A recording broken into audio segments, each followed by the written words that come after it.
Selamat pagi Bapak Ibu, Saudara yang dikasihi Tuhan. Kembali lagi dalam acara Sapaan Pagi GKJ Kudus, Senin 11 Januari 2021 bersama saya, Nanda Natalia. Sebelum kita bersama-sama mendengarkan firman Tuhan, mari kita bersatu di dalam doa untuk meminta pertolongan Roh Kudus. Mari kita berdoa.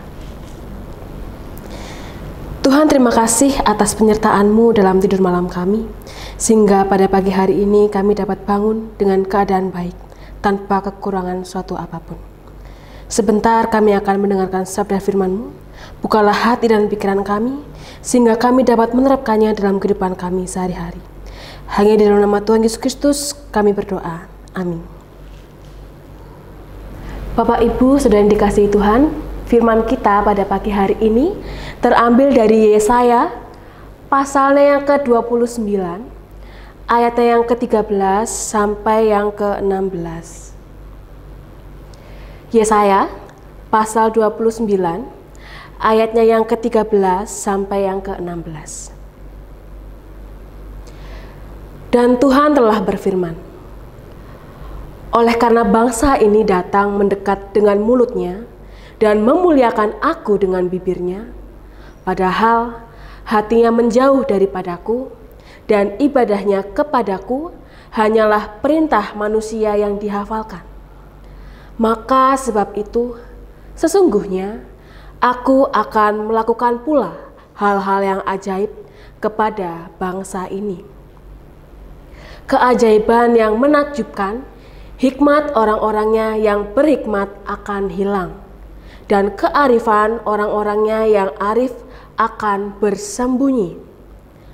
Celakalah orang yang menyembunyikan dalam-dalam rancangannya terhadap Tuhan, yang pekerjaan-pekerjaannya terjadi dalam gelap, sambil berkata, siapakah yang melihat kita dan siapakah yang mengenal kita?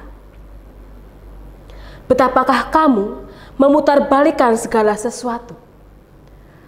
Apakah tanah liat dapat dianggap sama seperti tukang periuk?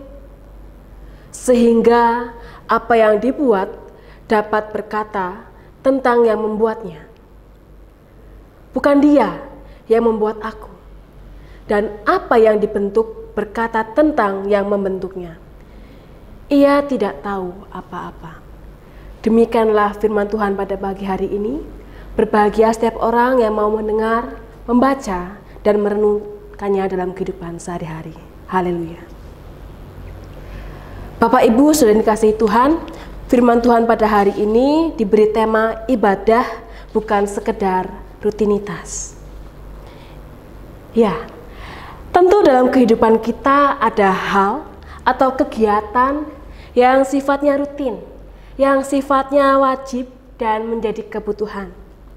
Contohnya, yang paling sederhana adalah makan, minum, tidur. Kita dianjurkan makan 2-3 kali sehari. Minum paling enggak 8 gelas sehari. Kita juga dianjurkan untuk tidur setidaknya 5-8 jam setiap harinya. Kita tetap melakukannya secara berulang karena hal tersebut merupakan sebuah kewajiban yang harus terus kita penuhi agar tubuh kita ini tetap dalam kondisi yang sehat, agar memiliki tenaga, agar tetap sehat. Selain makan, selain minum, selain tidur, ternyata sebagai orang beragama, kita juga memiliki kewajiban, yaitu beribadah kepada Tuhan. Dan itu merupakan suatu hal yang sifatnya wajib dalam kehidupan kita. Sebagai orang Kristen, juga ada hari yang dikhususkan untuk digunakan sebagai kewajiban kita untuk beribadah bersama-sama di gereja atau sekarang secara online. Selain itu juga ada pula persekutuan-persekutuan, lalu ada kumpulan keluarga.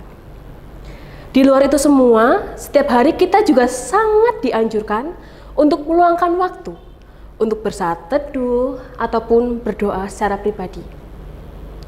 Bapak Ibu Saudara yang dikasihi Tuhan, kita menyadari bahwa semua ini adalah hal yang wajib dan idealnya dilakukan oleh semua orang percaya. Karena kewajiban itu pula, ternyata ada banyak orang yang kemudian melupakan esensi atau arti dari sebuah ibadah dan melakukannya hanya karena sebuah kewajiban semata. Sebagai rutinitas, sebagai hal-hal yang memang terbiasa dilakukan tanpa mengingat apa sih makna penting di balik ibadah ini. Banyak orang yang akhirnya tidak bersungguh-sungguh dalam beribadah, gampang tidak konsentrasi. Mungkin karena sekarang online, tiba-tiba HP bunyi, langsung buyar konsentrasinya, langsung konsen pada hal yang lain daripada ibadah itu sendiri. Bapak Ibu sudah dikasih Tuhan, padahal ketika kita ibadah, seharusnya bisa membuat hidup kita ini diubahkan menjadi lebih baik dengan pertumbuhan iman kita. Hakikat dari ibadah itu sesungguhnya adalah sebuah sarana bagi kita untuk mengalami perjumpaan dengan Tuhan. Jika ini kita sadari secara penuh, maka kita tidak akan lagi main-main ketika kita beribadah, meski hal itu secara online. Ibadah yang benar akan menghasilkan sesuatu yang besar. Ibadah tidak hanya terbatas pada seremonial yang penuh dengan hafalan, tanpa memahami esensinya atau memahami arti dari ibadah itu sendiri. Yang biasanya sesuatu yang tidak berasal dari hati kita yang paling dalam. Bapak Ibu yang terkasih, ternyata hal demikian, ibadah itu tidak memiliki esensi, tidak memiliki arti, ternyata terjadi juga dalam kehidupan bangsa Israel, sehingga Allah menegurnya melalui Nabi Yesaya. Allah dalam bacaan Yesaya kita pada hari ini, pada ayat yang ke-13 menegur demikian. Oleh karena bangsa ini datang mendekat dengan mulutnya dan memuliakan aku dengan bibirnya, padahal hatinya menjauh daripadaku dan ibadahnya kepadaku hanyalah perintah manusia yang dihafalkan. Itulah teguran Allah yang disampaikan melalui Nabi Yesaya. Bapak Ibu yang terkasih, yang terjadi dalam kehidupan bangsa Israel pada saat itu adalah mereka menyembah Allah, namun menjalani kehidupannya sesuai pada ketetapan diri mereka sendiri atau petunjuk dari nabi-nabi palsu. Mereka juga tetap menyembah berhala. Bangsa Israel juga berkali-kali membelot dari peraturan yang telah ditetapkan oleh Tuhan. Ibadah orang Israel tidak berdasarkan pada firman Tuhan, melainkan berdasarkan pengajaran manusia yang terus-menerus dilakukan, sampai akhirnya ibadah menjadi sebuah rutinitas yang telah mereka hafalkan. Antara ibadah dan kehidupan sehari-hari tidak sinkron, karena dalam kehidupan sosial mereka menindas yang miskin. Meski demikian, mereka beranggapan bahwa Tuhan tidak melihat karena hal itu dilakukan dengan sembunyi-sembunyi. Bahkan mereka berani menyatakan bahwa Tuhan bukanlah Khalik yang menciptakan mereka. Bapak Ibu sudah dikasih Tuhan, pada pagi hari ini kita sama-sama belajar dan diingatkan bahwa ibadah yang sejati adalah ketika kita dengan benar-benar menghadirkan diri kita untuk hidup seturut dengan kehendak Allah. Bukan hanya sekedar dengan menyibukkan diri dengan rutinitas peribadahan. Ibadah yang sejati akan menghasilkan perubahan budi yang akan membuat pribadi kita pun menjadi baru dan terus bertumbuh, menjadi sosok yang lebih baik dalam kehidupan sehari-hari dan tentunya kehidupan kita seturut dengan kehendak Allah. Dan kita melakukan apa yang baik dan berkenan kepadanya. Allah tidak mementingkan apa yang kita lakukan di gereja. Allah juga tidak mementingkan segala aturan ataupun ritus yang ada dalam gereja kita.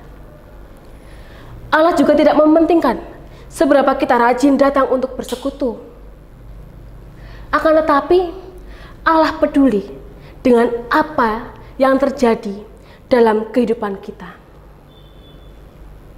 Bapak Ibu yang terkasih, ketika kita begitu mencintai ritus peribadahan, namun kita tidak benar-benar menghidupinya dalam kehidupan kita, hal itu sama saja menjadikan kita sebagai orang yang hipokrit. Kita hidup dalam kepalsuan, kita hidup dalam kemunafikan.